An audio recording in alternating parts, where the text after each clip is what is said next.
untuk bapak itu nanti.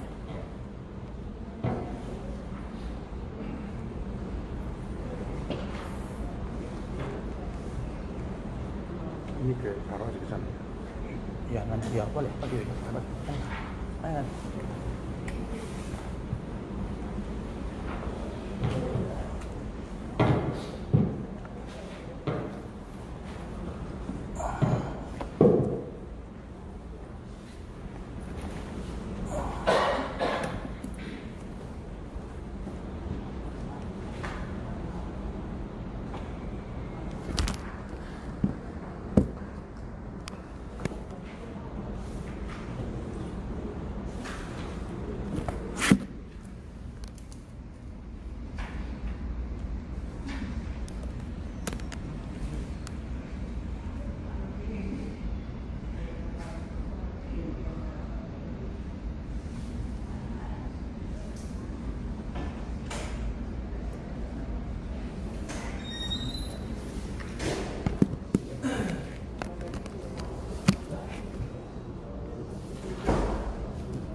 Besok aja.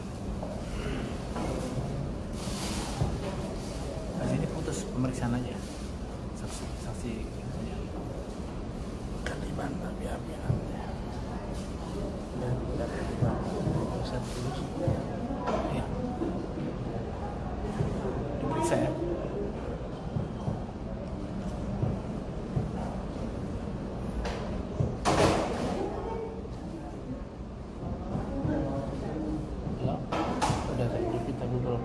Saya belum mulai ya, sabar ya. Sabar ya. Ini bapak ini buka puasa siapa yang beliin minuman? Emang belum dibawa? Suruh apa? Sudah. Kasih duit berapa? Kan bapak itu mau apa dia?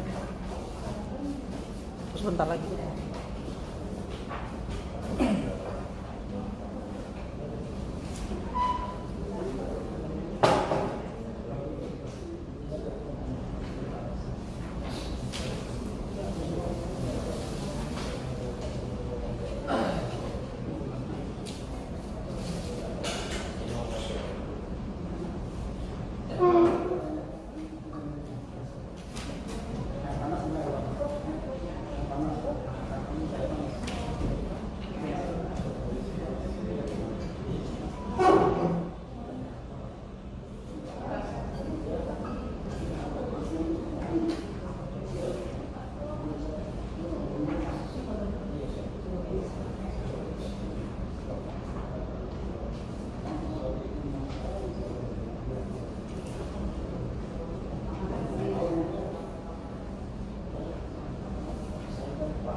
yang beli?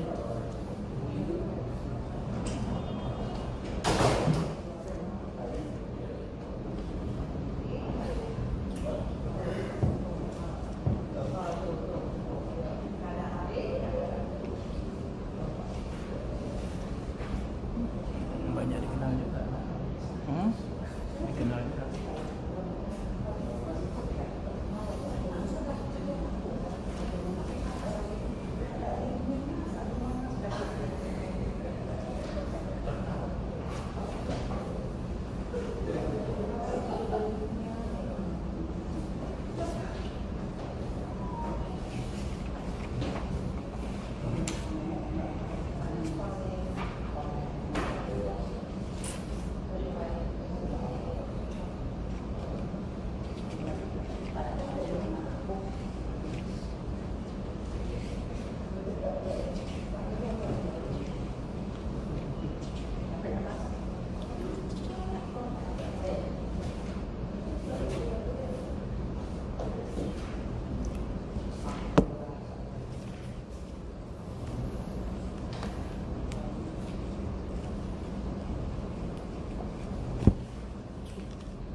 Ini si Arianto ini pernah hadir ya? Arianto. Nggak pernah ya? Arianto. Nggak pernah kan? Si Hidayat? Hidayat atau Asro yang datang tempat ini? Iya, cuma dua aja. Iyalah, si Asro yang tempat ini.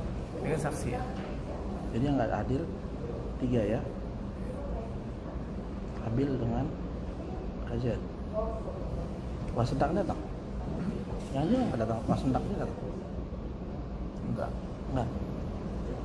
Enggak datang itu. Nggak datang kan? Enggak. Berdua doang itu.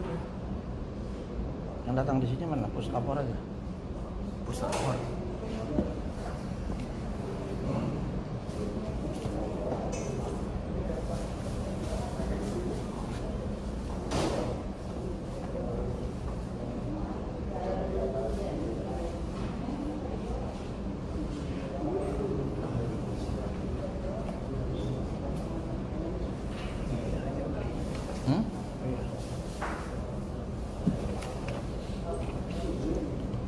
Francisco udah hidupin? Ya. Francisco udah kau hidupin? Flash disk? Belum yang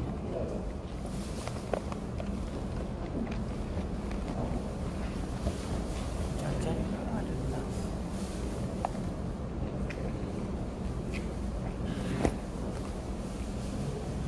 coba kau lobby mobil lobby. Lobby kau mobil lobby. Oh datang. Sip.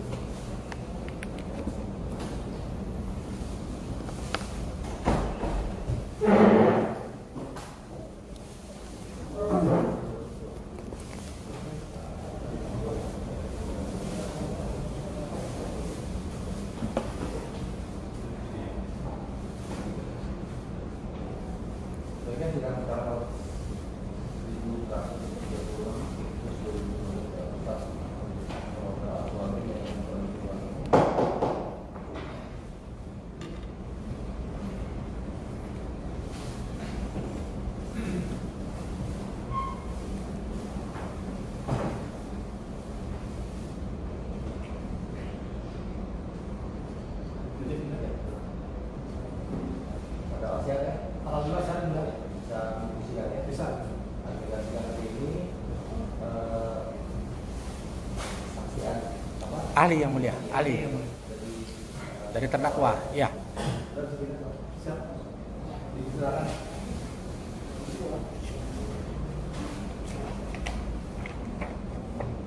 Ya, kami minta kehadiran ahli Brigjen Pol Purnawirawan Profesor Dr. Andus HR Abdul Salam SMH. Kami persilahkan.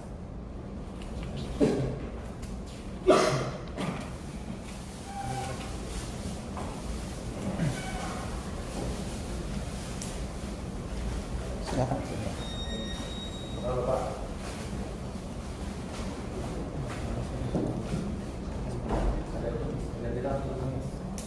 Saran ke Yang Mulia CV. Sama kartu bawa, Profesor? Ada. Nama saya aja.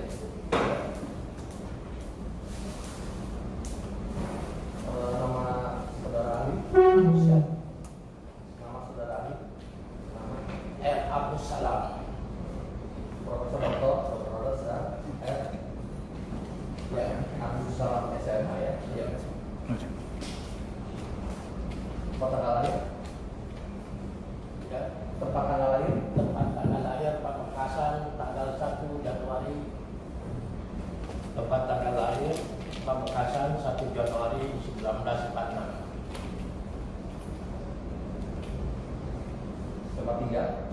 Tempat tinggal Jalan Jo, Gang Haji Salam, nomor 34, RT 1, RW 3, Jakarta, Jakarta Selatan. Pekerjaan saudara saat ini? Pekerjaan saya sebagai dosen. Ya. Baik ya, di sini saudara ada kurikulum kita ya yang disampaikan majelis. Saudara akan melihat apa itu?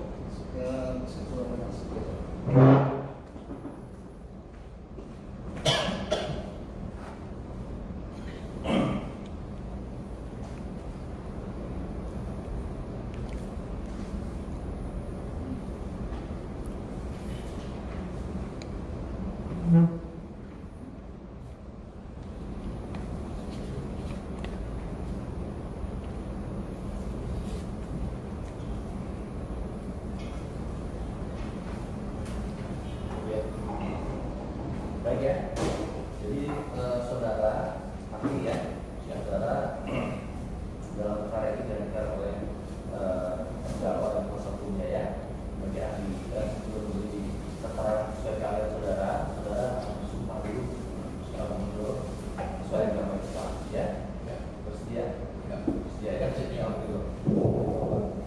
Berdiri Pak, yang paling selamat kopi ya sudah. Ini apa rupanya ya? Jadi nggak agak. Oh iya. Oke ya. Bismillahirrahmanirrahim. Bismillahirrahmanirrahim. Demi Allah saya bersumpah. Demi Allah saya bersumpah. Bahwa saya sebagai ahli. Sebagai ahli akan memberikan pendapat dan soal-soal yang dikemukakan menurut pengetahuan saya dengan sebaik-baiknya.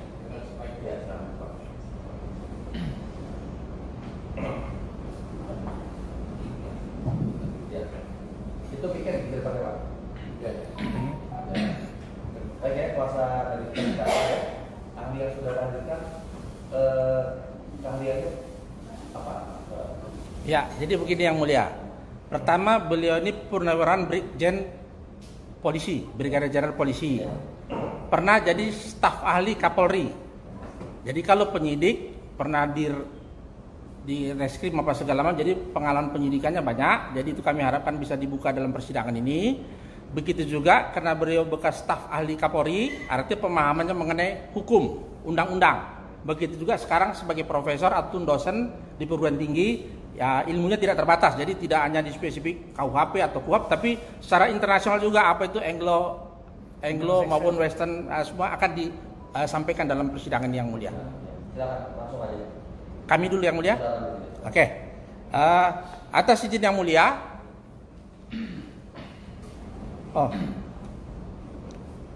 Atas izin Yang Mulia, kami akan mengupayakan semaksimal mungkin yang kita akan gali dari ahli kita ini.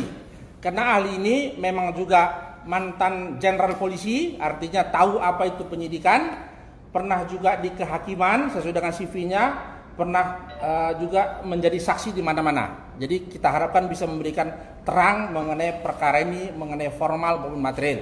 Pertama, ahli. Sebelum kami tanya kepada ahli, apakah ahli bersedia menjelaskan, menceritakan, menerangkan mengenai apa nanti kalau kami tanya masalah penyelidikan maupun pelimpahan kepada kejaksaan? Bersedia nanti kalau kami tanya ya? Ya.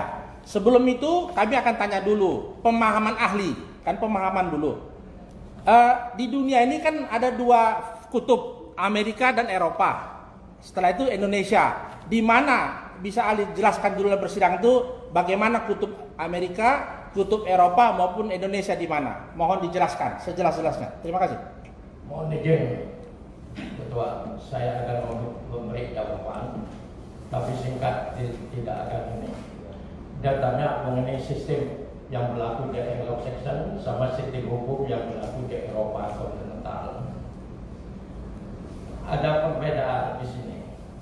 Kalau sistem hukum Anglo-Saxon itu dia berdasarkan kepada case law, jadi hukum tidak tertulis. Jadi dia berdasarkan kepada putusan pengadilan yang harus dipatuhi ditaati oleh warga negaranya. Jadi jurisprudensi dia. Sedangkan untuk sistem hukum Eropa kontinental berdasarkan hukum tertulis, jadi asas legalitas yang dipakai. Jadi betul-betul berpegang kepada hukum tertulis produk undang-undang, tidak berdasarkan pada putusan pengadilan. Terus kedua, juga interpretasi yang dipakai oleh Anglo-Saxon itu interpretasi analogi. Sedangkan untuk Eropa kontinental interpretasinya ada 5, yaitu interpretasi otentik, sistematis. Kalau otentik itu berdasarkan undang-undang yang didakwakan, dan sistematis itu undang-undang yang lain. Terus gramatika berdasarkan tata bahasa, juga historis dari sejarah undang-undang itu, dan dari ahli, keterangan ahli, penasihat ahli. Itulah yang 3 yang dipakai. Jadi selama masih dipakai itu, pada mungkin kalau di sini yang paling tepat adalah interpretasi otentik sama interpretasi sistematis. Jadi undang-undang yang lain dengan undang-undang yang tidak pakar. Itu sebagai perbedaan yang saya sampaikan. Yang lain tidak perlu saya kemukakan kaitan dengan. Terima kasih. Ya, selanjutnya berdasarkan pengetahuan dan pemahaman ahli tadi, kami akan menurunkan dengan perkara yang ada. Tapi perlu kami jelaskan dulu kepada ahli bahwa dalam perkara ini, perkara yang kita sidangkan hari ini 1136 dengan terdakwa Army, itu tidak ada satupun ahli yang dihadirkan dalam persidangan ini, dan tidak ada satupun ahli yang di BAP di tingkat penyidikan, baik penuntutan. Jadi kami merasa kalau gigi itu ompong terhadap hukum, makanya kami menghadirkan ahli yang kami anggap tahu semua. Kalau ahli polisi satu, ahli ini satu, terlalu banyak. Jadi dengan satu ahli bisa mengcover, kami harapkan. Jadi berdasarkan pengetahuan ahli tadi, kami bisa mengukur kemana arah kami akan bertanya kepada ahli. Saya tanya ahli, apakah ahli sepakat dengan azas legalitas? Asas legalitas memang harus dipegang teguh oleh kita sebagai yang taat dan patuh sama hukum tertulis. Jadi semua produk undang-undang harus kita patuhi dan ditaati. Apa kira-kira azas legalitas? Satu bahasa, pemahaman ahli saja. Azas legalitas kan lain buku, lain isinya. Ya. Tapi menurut ahli isinya apa azas legalitas itu? Jadi saya kira ada di pasal 1 ayat 1 bahwa semua perbuatan yang ya pidana tidak dapat dihukum apabila belum ditentukan oleh undang-undang pidana. Itu yang sudah jelas itu. Jadi kalau belum dirumuskan dalam undang-undang pidana, maka semua perbuatan itu tidak dapat dihukum. Bukan. Saya kira itu. Oke. Kalau buku yang saya baca itu berkaitan dengan peraturan perundang-undangan. Ya. Apakah sama peraturan perundang-undangan dengan undang-undang yang ahli maksud itu sama? Azas legalitas. Saya kira semua undang-undang pidana ya, memang ada undang-undang yang dirumuskan dalam KUHP dan undang-undang yang dirumuskan dalam undang-undang lain di luar KUHP. Ya, jadi ada KUHP dan ada di luar KUHP. Ya. Oke. Terhadap perkara yang di luar KUHP, di luar KUHP, artinya tidak ada kaitan sama KUHP, walaupun ada nanti itu ngekor. Apakah setiap uraian, kalau di MK namanya frasanya, itu artinya tidak boleh dipotong-potong atau boleh dipotong-potong. Misalnya, tunggu dulu, misalnya, barang siapa melakukan penipuan maka akan merugikan orang lain. Apakah bisa aja merugikan orang lain saja langsung kena undang-undang yang tadi tuh? Oke, terima kasih. Jadi baik pidana yang diatur dalam KUHP maupun yang diatur di luar KUHP, semua pasal itu merupakan pasal unsur-unsur yang tidak Ambil bisa HP-nya. Sebentar, HP profesor dia dikeluarin dulu. Biar bapak yang langsung ngomong. Ah. Ya, lanjut profesor.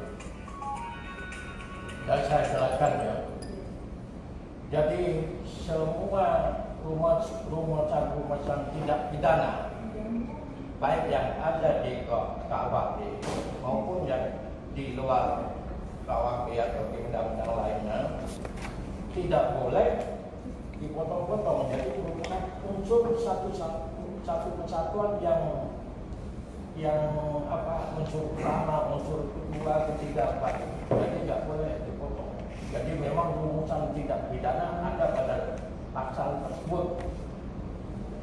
Kalau ada dipotong, biasanya ada kita lihat pada pidana lainnya. Mungkin dia kena tidak pidana di ini, seperti nama palsu atau keadaan palsu, maka kena tidak pidana pemalsuan di KUHP.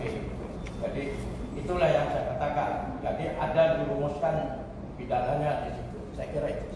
Ya. Selanjutnya ahli. Jadi kami anggap ahli memahami mengenai undang-undang di luar KUHP. Kami akan baca apakah ini undang-undang di luar KUHP bukan ya. Kami akan baca. Sebagai orang yang melakukan atau tanpa hak, menerima, menyerahkan, menguasai, membawa, mempunyai persediaan padanya atau mempunyai dalam miliknya, menyimpan, mengangkut, menyembunyikan, mempergunakan suatu senjata api, amunisi atau sesuatu bahan peledak, yakni tanpa izin pejabat yang berwenang menerima, menguasai, menyimpan atau memiliki. Apakah pernah dengar undang-undang non KUHP kaitan pidana ini yang saya bacakan tadi? Ya, tolong kurang lengkap yang pertama. Oke. Yang unsur pertamanya belum saya jelaskan. Ini pernah dengar nggak ya? Oke. Tanpa hak, menerima, Itu di ini. Pernah dengar itu nggak undang-undang ini? Belum. Saya kira Nanti saya bacakan yang lain, nanti saya bandingkan. Yang ini pernah dengar belum? Belum dirumuskan dalam undang-undang. Belum pernah dengar ya? Oke. Di KUHP. Sekarang saya baca. Barang siapa, yang tanpa hak memasukkan ke Indonesia, membuat, menerima, mencoba memperoleh, menyerahkan atau mencoba menyerahkan, menguasai, membawa, mempunyai persediaan padanya atau mempunyai dalam miliknya, menyimpan, mengangkut, menyembunyikan, mempergunakan atau mengeluarkan dari Indonesia sesuatu senjata api, amunisi atau sesuatu bahan peledak, dihukum dengan hukuman mati atau hukuman penjara seumur hidup atau hukuman penjara sementara setinggi-tingginya 20 tahun. Pertanyaan kami, tadi yang saya baca sebelumnya, itu pernah dengar undang-undang seperti itu? Yang pertama tadi belum ada. Yang kedua ini ada. Ini ada. Setahu saksi ini undang-undang apa ini? Ini pasal 1 ayat 1 Undang-Undang Darurat nomor 12 tahun 1951 tentang senjata api. Oke. Jadi ada dua perbedaan. Ya. Terus kami baca lagi. Ini di laporan polisi. melakukan pelaku yang menguasai garis miring memiliki senjata api tanpa izin dan tanpa izin. Jadi kami ulangi, menguasai, memiliki senjata api tanpa izin. Pernah dengar undang-undang ini atau peraturan undang tentang ini? Kalau seperti itu, serta teliti dalam KUHP juga tidak ada, di luar KUHP undang-undang juga tidak ada rumusan pidana tersebut. Oke, tidak ada ya. Oke. Sekarang kombinasi antara sebagai pengajar dan pengalaman sebagai penyidik. Apakah ya supaya seorang itu tahu kesalahannya? Apakah boleh dipotong-potong pasalnya sesuka hati? Sudah Ya. bisa dijawab. Jadi unsur dalam pasal itu tidak boleh dipotong-potong. Jadi saling keterkaitan satu sama lain. Tidak boleh dipotong. Kalau sudah dipotong sudah lain interpelasinya. Apa ini merupakan tindak pidana atau tidak? Kalau ada yang seperti tadi dilihat dulu di KUHP, dilihat di undang-undang lain. Oh ternyata tidak dirumuskan pidananya di sini. Artinya itu belum merupakan perbuatan pidana. Belum Ya, perbuatan pidana. tapi kalau itu dirumuskan, maka itu merupakan perbuatan tidak pidana. Tapi yang saya pelajari, saya teliti, ternyata apa yang saudara penasihat hukum yang sampaikan tadi itu belum ada dirumuskan baik di KUHP maupun produk undang-undang lainnya. Selanjutnya Ali, dalam suatu perkara pidana di tempat lain bukan di sini misalnya, apakah ini kan bukan pidana korupsi? Kalau pidana korupsi boleh langsung jaksa, boleh KPK. Ini pidana non KUHP tapi non korupsi sehingga boleh dilakukan oleh kepolisian. Apakah seseorang ditangkap itu karena ada laporan polisi atau ini sekarang? Kalau zaman dulu kan Intel boleh tangkap, intelijen kan, kalau sekarang kan tidak boleh. Apakah seorang ditangkap itu karena ada laporan polisi atau karena suka-suka polisi? Siapa memberi jawaban? Kalau ada seorang ditangkap itu harus ada laporan polisi. Setelah ada laporan polisi, maka dia melakukan penyelidikan dulu. Belum penyidikan, belum langsung upaya hukum yang dilakukan, yaitu penangkapan, pemanggilan, ini penyelidikan itu masih mencari informasi apa benar nggak terjadi tindak pidana. Nah, kalau benar, baru meningkat kepada proses penyidikan. Jadi ketentuannya ya, proses penyidikan otomatis dengan upaya hukum, yaitu melakukan penangkapan, penggeledahan, penyitaan dan ini. Kalau dari laporan polisi ini, kecuali kalau tertangkap tangan, lain lagi tanpa surat tugas dia bisa nangkap.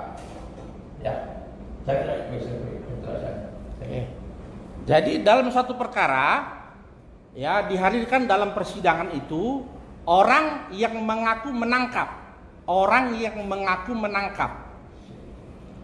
Tanda dia menangkap itu di dalam dokumen polisi di mana bahwa orang itu yang menangkap. Kalau dia ngaku menangkap, maka dia harus dibekali dengan surat perintah penangkapan.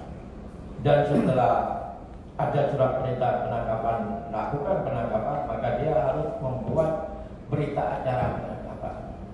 Dari situlah yang tanda tangan yaitu yang menangkap itu, bukan orang lain.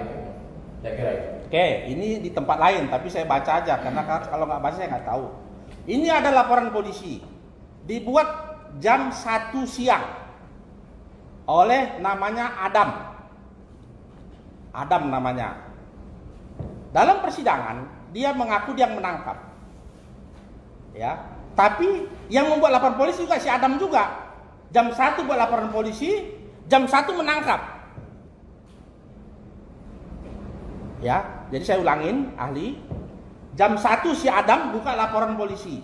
Polisi nih jam 1. Jam 1 juga dia menangkap orang. Menyatakan dalam persidangan. Nah, sebagai ahli, bagaimana pendapat ahli mengenai polisi tadi? Saya kira kalau ada hal demikian, karena saya tidak tahu keadaan kondisi ini, hanya jawaban bersangkutan dalam keadaan ada di satu tempat pada jam yang sama, dia bisa pindah ke tempat yang lain, otomatis itu impossible, tidak mungkin dia lakukan, karena jamnya sama, nggak tahu dia melakukan penegakan ada di tempat lain, nggak tahu dia melakukan tindakan di tempat lain pada jam itu juga. Jadi impossible ya, tidak dapat. Saya tambah lagi, 2 aja impossible kan? Ya. Jam 1 dia buka laporan di Polda, jam 1 dia tangkap orang di di Menteng ya, di Menteng.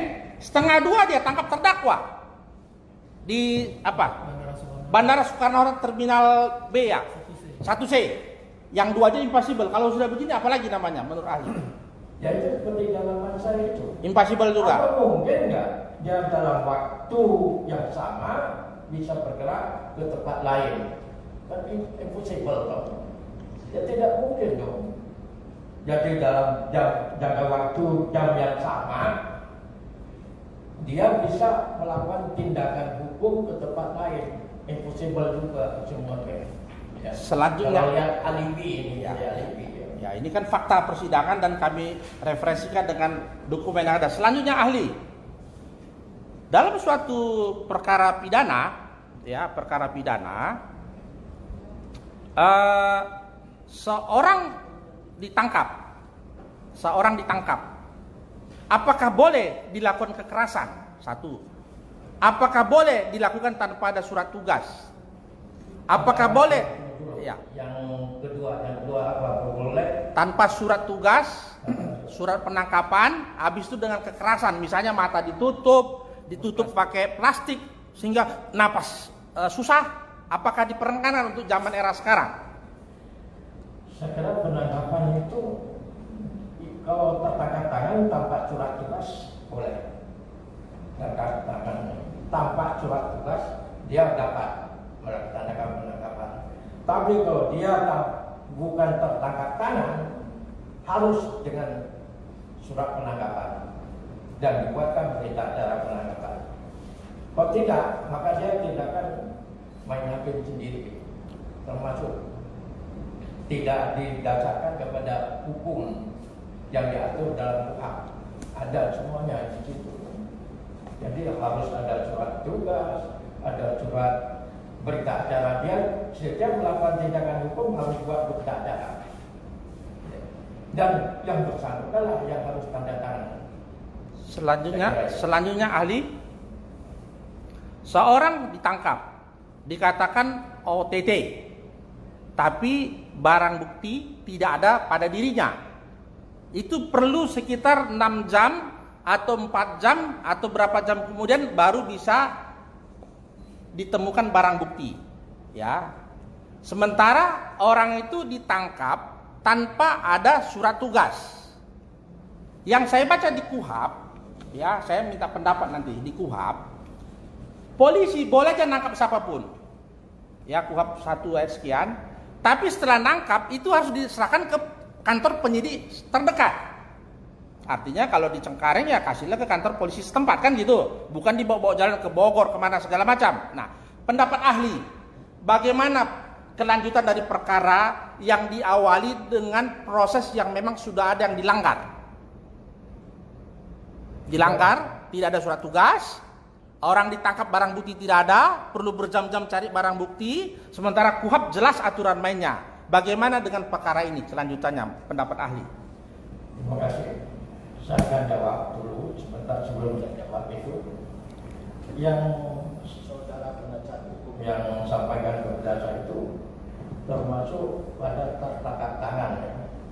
Tertangkap tangan itu sesuai dengan pasal 1 butir 19. Artinya adalah tertangkapnya seseorang yang sedang melakukan tindak pidana atau tidak berapa lama dia diterapi oleh halayak ramai atau tidak berapa lama juga bukti ditemukan yang digunakan untuk melakukan tindak pidana. Itu pengertian daripada tertangkap tangan. Kalau itu sudah dipenuhi, apa yang seperti ada saudara penasihat hukum tadi, belum memenuhi unsur tertangkap tangan. Ya. Sedangkan tertangkap tangan tanpa surat perintah tugas, dia dapat melakukan penangkapan langsung diserahkan kepada polisi terdekat, termasuk tersangka yang ditangkap beserta barang buktinya. Nah, itu yang harus tidak boleh tersangka harus ada barang bukti. Jadi minimal 2 itu harus dibekali. Kalau sudah itu baru diserahkan ke kantor polisi yang terdekat, baru minta penyerahannya, ada surat perintah surat penyerahan ini, penerimaan tersangka sama barang bukti, biasanya ada itu. Nah, kalau itu tidak dilakukan, itu bukan tertangkap tangan namanya. Selanjutnya ahli, setelah dibawa ke kantor polisi, ya, pergi jalan-jalan, dapat segala macam. Setelah itu, 2 yang saya mau tanya. Apakah polisi bisa menahan orang lebih dari 1 kali 24 jam untuk pidana yang tidak diatur? Misalnya kalau teroris kan jelas harus sekian hari, korupsi. Nah, saya nggak tahu senjata api ini masuk pidana mana. Apakah boleh suka-suka hati menahannya? Melebihi dari 1 kali 24 jam. Baru di BAP ditangkap 21, di BAP tanggal 23. Tapi tanggal BAP yang diserahkan di pengadilan itu tanggal 21 dibuat. Ini 21 bukan 23. Padahal pelaksanaan BAP itu tanggal 23. Terhadap 2 hal ini, ya, yang terjadi ini fakta tapi perlu pendapat ahli. Ini bagaimana? Menurut saya kalau ada dia melewati dari 24 jam, otomatis yang sisa itu merupakan perbuatan tindakan melawan hukum. Jadi sudah bertentangan dengan hukum. Kita tidak didukung oleh dokumen yang asli. Jadi kalau dokumennya ya ditangkapnya pada tanggalnya kan tanggal sekian. Kalau dia hanya diberikan wewenang 24 jam, dia 24 jam baru nanti dilakukan di surat penangkapan dan penahanan. Jadi dilakukan dengan surat perintah penahanan. Kalau tidak lebih dari itu, apakah penahanannya itu pada tanggal berapa dia dibuat, saya tidak tahu. Ya, jadi kalau sudah lebih dari itu, maka dilanjutkan dengan surat perintah penahanan dan perintah acara penahanan. Apa tanggal itu yang dibuat? Tidak, saya tidak tahu. Ya, jadi melengkapi, tanggal 21 ditangkap, tanggal 21 dibuat surat penahanan. Tapi di BAP tanggal 23. SPDP dibuat tanggal 21. SPDP dibuat tanggal 21, ditangkap 21, penahan 21. Ini surat kita bicara. Saya kembangkan lagi 2 pertanyaan saya ahli. Apakah orang bisa ditetapkan sebagai tersangka kalau belum pernah diperiksa dengan BAP sebagai calon tersangka? Kedua, apakah boleh sekarang ini, zaman now ini, orang jadi tersangka tanpa ada 2 alat bukti sebagaimana dalam perkara ini? Bagaimana pendapat ahli? Atau perlu saya ulang? Menurut saya begini. Pertama melakukan tahap penyelidikan dia. Kalau belum tertangkap tangan ya. Kalau tertangkap tangan sudah jelas dia ya. Dapat surat tugas juga apa-apa. Setelah ada bukti belum melakukan upaya hukum ya, upaya penyelidikan itu ya belum. Jadi dia hanya minta informasi di mana. Itu hasil penyelidikan dibuatkan laporan penyelidikan. Oh, ini tersangkanya ini, yang melakukan tindak pidana ini, barang buktinya ini baru itu keluarkan surat perintah penangkapan untuk tahap kepada penyidikan, proses penyidikan. Itu baru ada bekal, harus dilengkapi dengan dokumen-dokumen itu, surat perintah penangkapan, surat perintah berita acara penangkapan, berita acara penggeledahan, berita penyitaan dan semuanya, dan juga langsung dilanjutkan dengan permintaan izin kepada pengadilan. Saya kira itu proses prosedur dalam KUHP demikian. Kalau KUHP sudah tidak diikuti, dia sudah melakukan tindakan di luar hukum sudah. Jadi prosedur dalam melakukan penangkapan, penahanan, penyelidikan, juga penyidikan dan penggeledahan semuanya sudah diatur dalam KUHP. Kalau itu tidak diikuti, artinya dia sudah melakukan tindakan di luar KUHP. Saya kira itu ya jawaban saya. Ya, saya lompat sedikit ya. Ini perkara yang ahli sekarang dihadirkan ini kan perkara yang sejak bulan 5 Mei cukup booming ya.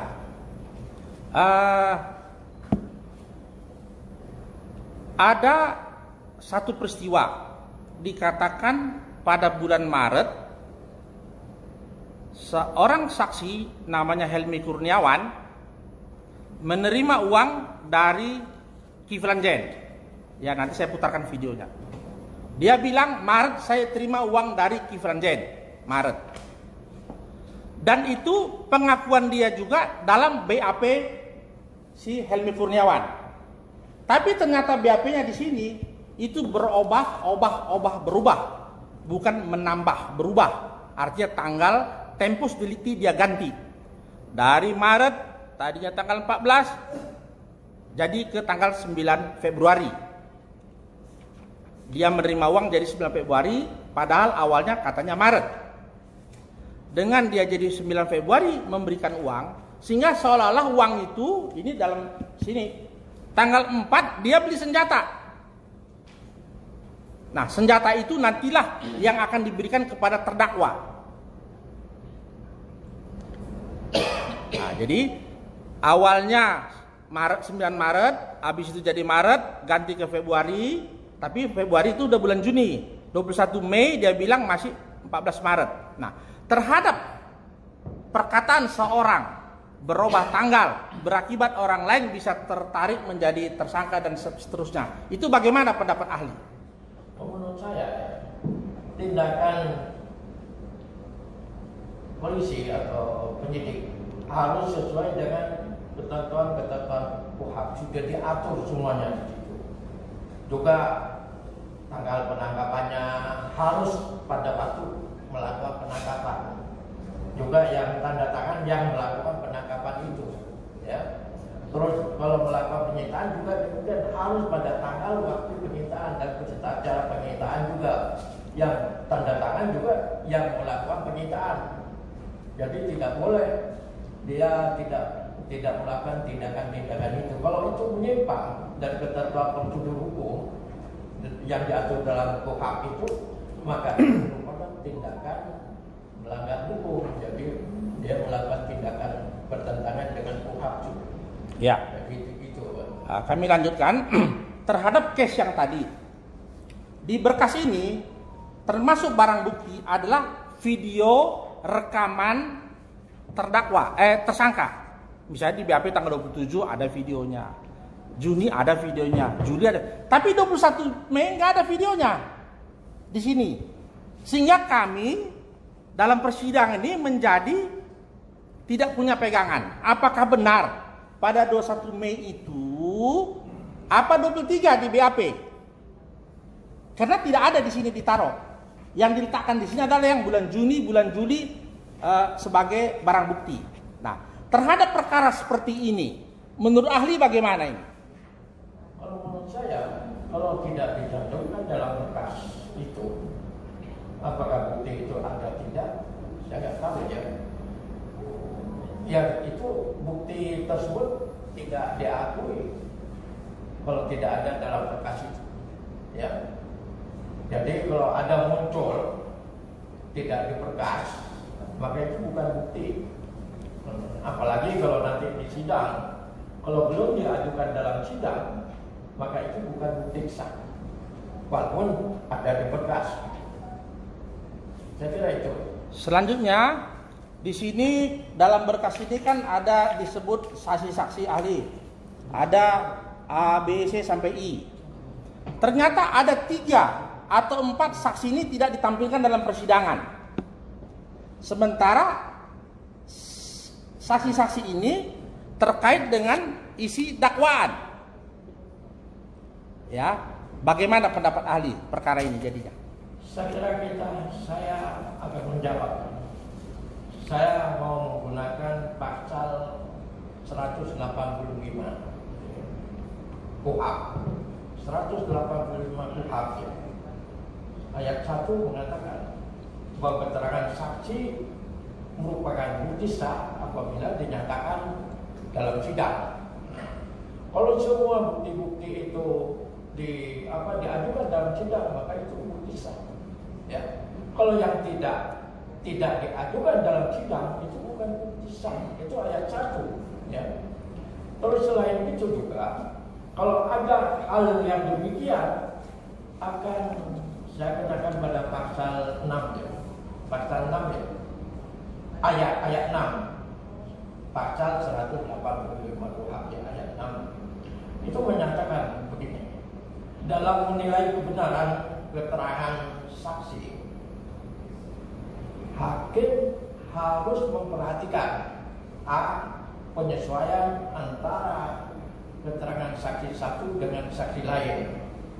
Juga penyesuaian antara keterangan saksi dengan alat bukti lain. Itu ada juga.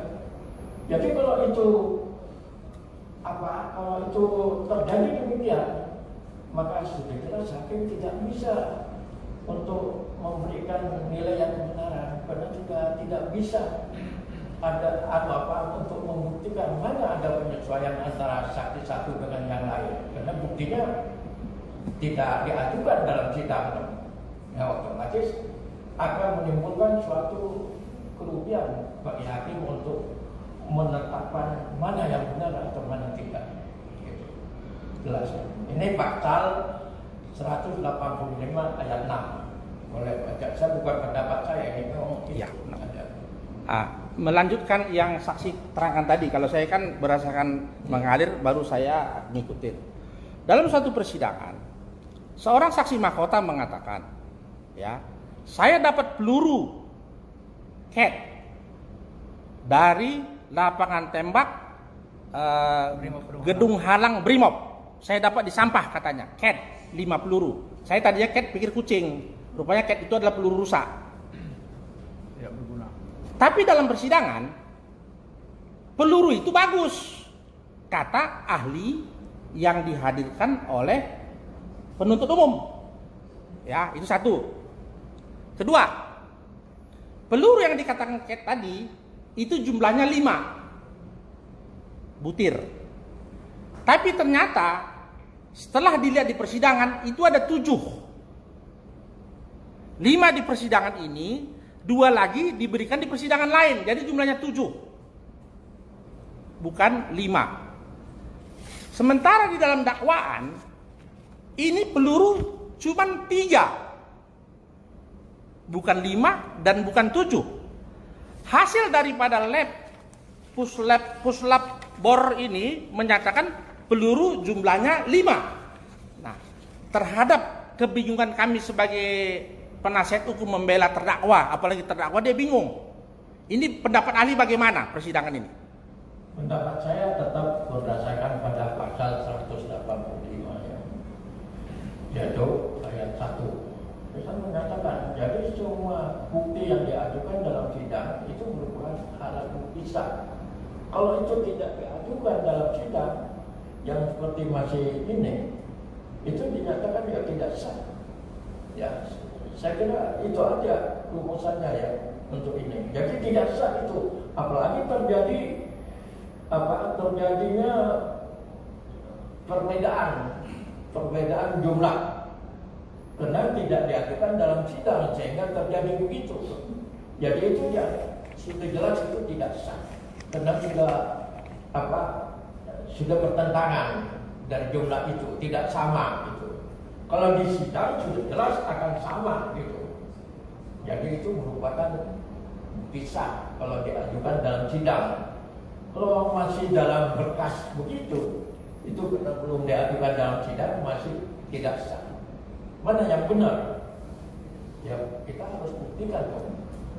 Benarnya itu di sidang, tapi dinyatakan di sidang, baru itu merupakan alat bukti sah. Saya kira itu yang perlu saya sampaikan. Ya, mohon maaf ya, saudara ahli dari penasihat hukum terdakwa ya, kita semua setuju soal nanti, ya. Kita sama aja ya Pak ya. Dan kita mulai lagi Pak. Cukup buka puasa setengah jam? Ya, ya, buka puasa ya Pak. Iya. Ya. Siap. Itu Pak ya. Siap yang mulia. Ya, kita selesai. Selamat.